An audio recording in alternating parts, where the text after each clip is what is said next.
भगवान की जय। पाप विनाशिनी माँ भगवती गीता मैया की जय। श्री बांके बिहारी लाल की जय। हरे कृष्णा सभी को। तो जैसा कि सभी जानते हैं कि हमने पिछले श्लोक में उसमें जाना था कि ज्ञान यज्ञ सबसे श्रेष्ठ है। भगवान बताते हैं अर्जुन को और कहते हैं कि तुम गुरु से जाकर के ज्ञान लो। ज्ञान मतलब स्पिरिचुअल ज्ञान लो। तो उससे क्या होगा, जब तुम उसको तत्व से जानोगे तब मेरी शरण में अपने आप आ जाओगे। और आगे इसी श्रृंखला में भगवान क्या कहते हैं, आज हम जानेंगे। अपि चेदसि पापेभ्यः सर्वेभ्यः पापकृत्यमः सर्वज्ञानप्लवेनैव वृजिनं सन्तरिष्यसि। अर्थात अगर तू सब पापियों से भी अधिक पापी है तो भी तू ज्ञान रूपी नौका के द्वारा निस्संदेह संपूर्ण पाप समुद्र से अच्छी तरह तर जाएगा। तो बेसिकली अब हम ये एग्जाम्पल से समझ सकते हैं। सम्राट अशोका जिन्होंने कितना अधर्म किया था, मतलब कितने राजाओं को मारा था, कितने लोगों को मारा था कलिंग युद्ध में। लेकिन कलिंग के युद्ध के बाद वो धम्म की शरण में चले गए। धम्म की शरण में क्यों चले गए? क्योंकि उन्हें ज्ञान मिला और ज्ञान से वो उन्होंने अपना सब कुछ, जितनी भी बुराई थी, उन्होंने उस ज्ञान यज्ञ से उसमें आहुति दे दी। तो बेसिकली भगवान भी यही कह रहे हैं कि जब तू कितना भी पापी हो, कितना भी तूने क्यों ना पापी, तू गौ हत्या, ब्रह्म हत्या, ठीक है, इनके भी क्यों ना तूने चरम सीमा पे कर दिया हो, लेकिन अगर तुझे ज्ञान रूपी यज्ञ में अगर तूने अपनी आहुति दे दी है तो तू मेरी शरण में आ सकता है। और ये ज्ञान रूपी क्या है, नौका से हम इस भवसागर को पार कर जाएंगे। अगर भवसागर को पार कर जाएंगे तो फिर हमें मायावादी संसार से कोई बांध नहीं सकता, हमें कर्मों के बंधन से कोई नहीं बांध सकता। यहाँ तक कि भगवान ने भी स्वयं वचन दिया है कि जो मेरी शरण में आ जाएगा और इन यज्ञों के द्वारा मेरा अनुसरण करेगा तो वो उसको वो मेरा सबसे प्रिय भक्त होगा और उसको परलोक में भी सुख प्राप्त होगा। यहाँ भी सुख प्राप्त होगा और परलोक में भी सुख। आगे क्या कहते हैं, यथेधांसि समिद्धो अग्निर्भस्मात् कुरुते अर्जुना ज्ञान अग्नि सर्वकर्माणि भस्मसात् कुरुते तथा। अर्थात हे अर्जुन, जैसे प्रज्वलित अग्नि ईंधनों का सर्वथा भस्म कर देती है, ऐसे ही ज्ञान रूपी अग्नि संपूर्ण कर्मों का सर्वथा भस्म कर देती है। तो सिंपल, जैसे कि पहले भी मैंने बताया था कि जो हमारा जो कर्मों का ये अकाउंट होता है ना, और फिर जो ज्ञान होता है, ज्ञान तो हम ये समझते हैं कर्म इज जस्ट लाइक पेपर्स है, उस पेपर से रद्दी पड़ी हुई है पूरी बहुत सारी, ठीक है। तो अब क्या करेंगे उस रद्दी का? कुछ ना कुछ तो करना है। जला के हम क्या करेंगे, उसको समाप्त कर देंगे, उसका फ्यूल बना देंगे, ठीक है, कोई एनर्जी बन जाएगी। तो किससे बनेगी? वो माचिस की तीली से लगाएंगे ना आगे। तो माचिस की तीली इज ज्ञान।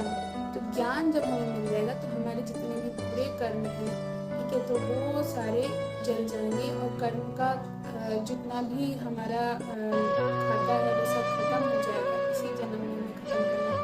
तो जब वो खत्म हो जाएगा उसके बाद हम फिर भगवान की शरण में चले जाएंगे। और जब भगवान की शरण में जाएंगे फिर हम जो भी कर्म करेंगे वो सारे अच्छे कर्म होंगे और वो सारे भगवान को समर्पित होंगे। जब भगवान को समर्पित होंगे तो वो हमारे कर्मों के अकाउंट में काउंट नहीं होगा, ठीक है।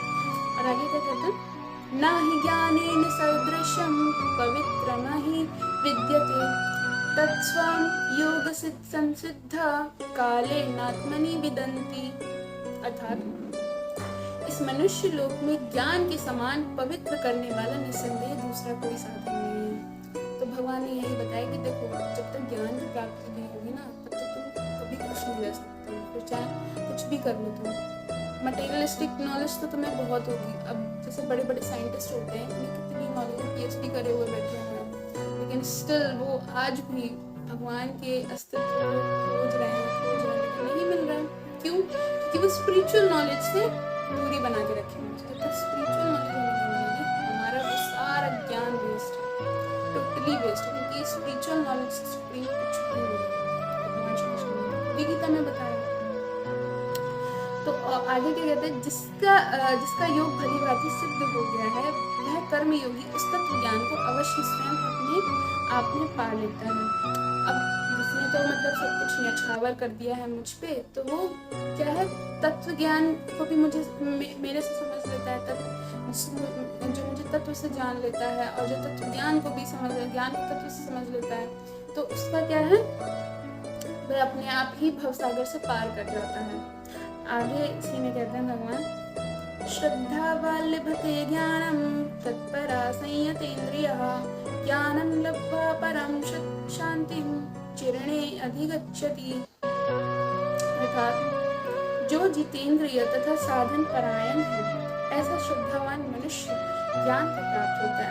जितेंद्रिय मतलब जिसने इंद्रियों को जीत लिया है, और जो साधन परायण मतलब जो सिर्फ एक लिमिट में ही मायावादी सोर्सेस का यूज कर रहे हैं, ऐसा श्रद्धावान मनुष्य ज्ञान को प्राप्त हो जाता है। और वो जब ज्ञान का पूरा मतलब पढ़ रहा है, वेद पढ़ रहा है, शास्त्र पढ़ रहा है, भगवद गीता पढ़ रहा है, श्रवण यज्ञ कर रहा है, जप यज्ञ कर रहा है, द्रव्य यज्ञ भी कर रहा है, और प्योर डिवोशन है उसमें, तो ऐसा क्या है ना, वो भवसागर को जल्दी प्राप्त हो जाए, उसको ज्ञान की प्राप्ति भी जल्दी हो जाती है। कैसे? स्पिरिचुअल ज्ञान की प्राप्ति, और ज्ञान को प्राप्त होकर वह तत्काल परम शांति को प्राप्त हो जाती है।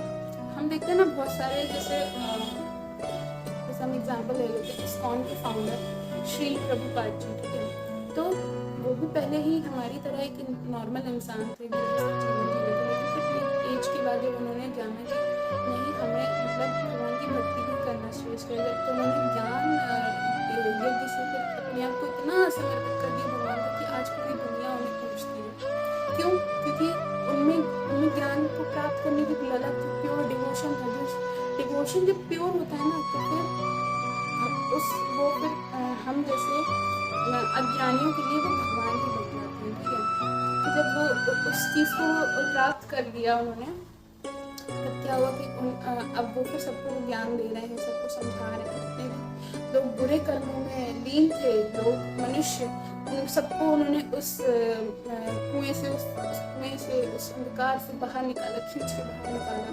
तो ऐसे क्या होता ना कि जब कोई अच्छा मनुष्य का ज्ञान को प्राप्त कर जाता है ना, तो थोड़ा सा मुश्किल होता है, लेकिन वो एक दिन अपने गोल को अचीव कर ही लेता है। उसका गोल क्या होता है कि और भी मतलब जितने भी मनुष्य हैं जो विचरण कर रहे हैं, लेकिन उन्हें पता ही नहीं है हमारा गोल क्या है, हमारा गोल तो कृष्ण का पाना है, बैक टू गॉड है, तो उनकी जो सहायता करता है वो फिर जल्दी इस भवसागर से तर जाते हैं। आगे कहते हैं, अज्ञाश्च श्रद्धानाश्च संशयात्मा विनश्यति, नायं लोको अस्ति न परो न सुखम संशयात्मनः। अर्थात विवेकहीन और श्रद्धा रहित संशयात्मा मनुष्य का पतन हो जाता है। अब देखिए, विवेकहीन मतलब हमने बात की थी कर्मयोग में कि ज्ञान रूपी कर्म श्रेष्ठ है, ठीक है। ज्ञान, बुद्धि और इंद्रियां, ठीक है, हमारा जो, ठीक है, हम कैसे मतलब लेंगे, लेकिन ज्ञान से जब हमें नॉलेज होगी तो फिर हमारा विवेक और भी मतलब पॉजिटिव चीज़ में हमारा जागेगा, ठीक है। अब जिसका विवेक ही सो गया हो, उसको क्या ही कह सकते हैं, कहते नहीं कि अरे यार उसमें तो बिल्कुल बुद्धि नहीं है काम करने की, तो क्या कहेंगे हम उसमें। फिर जिसका विवेक जो विवेकहीन हो जाता है और श्रद्धा रहित हो जाता है, जो सोचता है अरे हाँ भगवान वो तो ठीक है, हाँ मैं गया मंदिर में, हाँ वो तो ठीक है, हाँ पूजा हो गई हमारी, तो ऐसे लोगों का सबसे पहले पतन होता है। किससे? मनुष्य होने से, और उनके पाप कर्म बढ़ते जाते हैं, जिससे कि वो अगले जन्म में क्या पता कि मनुष्य से निचली योनि में जन्म ले सकेंगे। ऐसे संशयात्मा मनुष्य के लिए ना तो ये लोक यानी मृत्यु लोक कभी सुखदायक नहीं होता है, और न परलोक उनके लिए अच्छा होता है, ठीक है, और कहीं भी उन्हें सुख नहीं मिलता है, ठीक है। तो वही बता रहे भगवान कि जब तक मेरा ध्यान नहीं करोगे तब तक तुम्हें सुख कहीं नहीं मिलेगा। ओवरऑल घूम फिर के भगवान श्री कृष्ण अर्जुन को यही बता रहे हैं, ठीक है। आगे कहते हैं भगवान, योग संन्यस्त कर्माणं ज्ञान संच्छिन्न संशयम् आत्मवन्तं न कर्माणि निबध्नन्ति धनंजय। अर्थात हे धनंजय, योग के द्वारा जिसका संपूर्ण कर्मों से संबंध विच्छेद हो गया हो, और विवेक ज्ञान के द्वारा जिसके संपूर्ण संशय का नाश हो गया हो, ऐसे स्वरूप परायण मनुष्य को कर्म नहीं बनते। अब वही कह रहे ना भगवान, जिसका योग के द्वारा। योग क्या होता है ना, मतलब जोड़ना होता है। हिंदी में जैसे हम कहते हैं ना, वो सॉरी इंग्लिश में एडिशन कहते हैं, हिंदी में योग कहते हैं। ठीक है, इसको योग करो, 6 और 5 को योग करो, जोड़ो।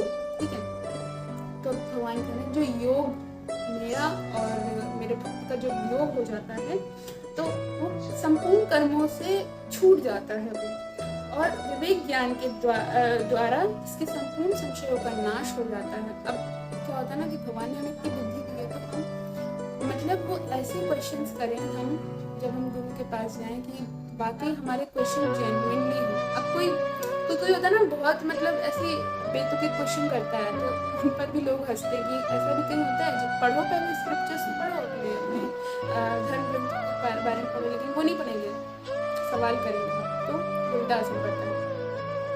तो ऐसे ही वो बताते कि जो उसके संपूर्ण संशयों का नाश हो जाता है, ऐसे स्वरूप परायण मनुष्य को कर्म नहीं बांधते हैं।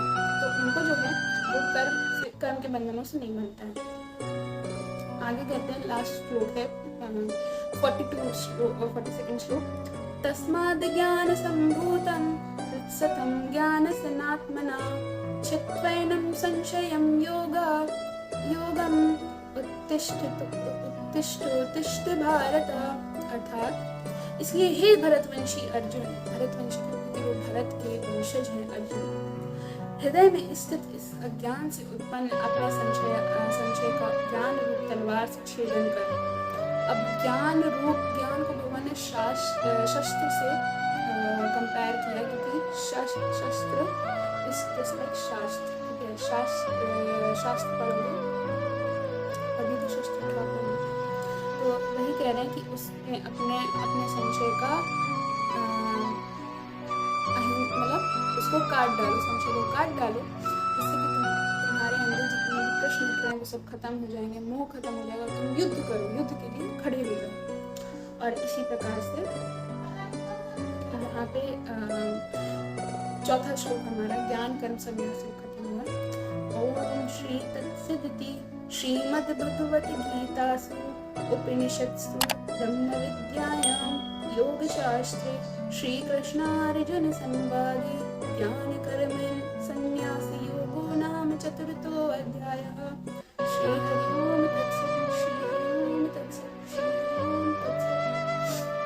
और आज हमारा ये 4था अध्याय ज्ञान कर्म संन्यास खत्म हुआ, और आशा है कि आपने बहुत कुछ सीखा होगा इन 2 अध्यायों से, और बहुत कुछ जाना होगा। और कल हम जानेंगे कि क्या अगले चैप्टर में भगवान श्री कृष्ण अर्जुन को क्या बताते हैं, अर्जुन किस प्रकार के प्रश्न करते हैं। तो आज के लिए बस इतना ही। हरे